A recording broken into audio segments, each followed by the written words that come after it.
Hi అండి అందరికీ. ఈరోజు మనం గుడిలో విగ్రహాన్ని ప్రతిష్ఠించే ముందు ఆ విగ్రహానికి ఎన్ని పరీక్షలు చేస్తారో చూద్దాము.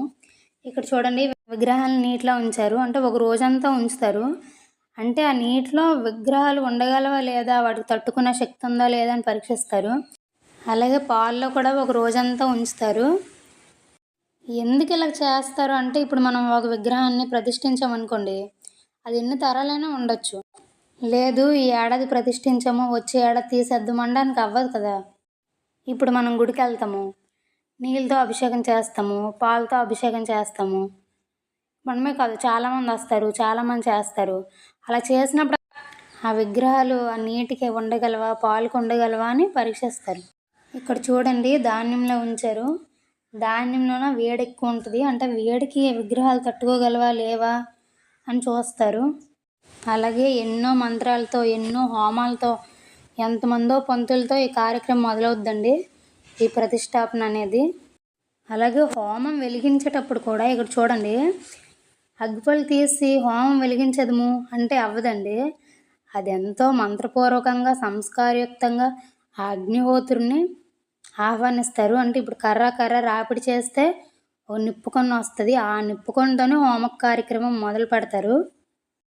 ఇది చూడడానికి ఎంత అందంగా ఉంటుందంటే, దేవుడు లేడు అన్నోళ్ళకి కూడా దేవుడు ఉన్నాడా అన్నట్టు ఉంటుంది. ఈ గుడిలో కాలభైరవ స్వామిను జంట నాగుల్ని ప్రతిష్ఠించడం జరిగింది. గుడి అంటేనే కొంతమందికి ఇంట్రెస్ట్ ఉండదు, ఆ గుడికా అన్నట్టు ఉంటారు.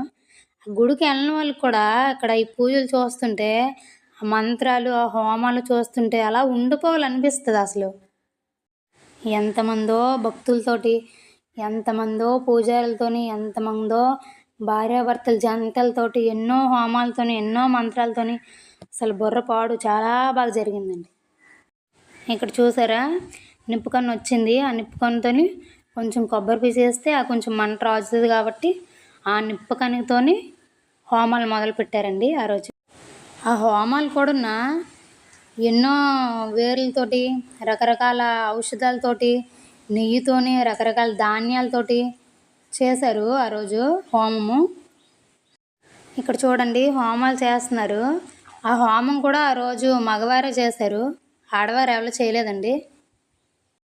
అలాగే పూజ చేసేటప్పుడు ఇప్పుడు మనకున్న 33 కోట్ల మంది దేవతల్ని కూడా ఆహ్వానిస్తారు. వాళ్ళకి కూడా పూజలు చేస్తారు. అలాగే ఈ కార్యక్రమాలన్నీ అయిపోయిన తర్వాత స్వామివారి కళ్యాణం చేస్తారు. ఆ రాత్రికి స్వామివారిని బాగా అలంకరణ చేసి పడుకోబెడతారు. మన జీవితంలో ఒక్కసారైనా ఇలాంటి పూజలు చూడాలండి. అలాగే మనం కొత్తగా ఛానల్ స్టార్ట్ చేసాము. అందరూ సపోర్ట్ చేసి మన ఛానల్ని సబ్స్క్రైబ్ చేసుకోండి.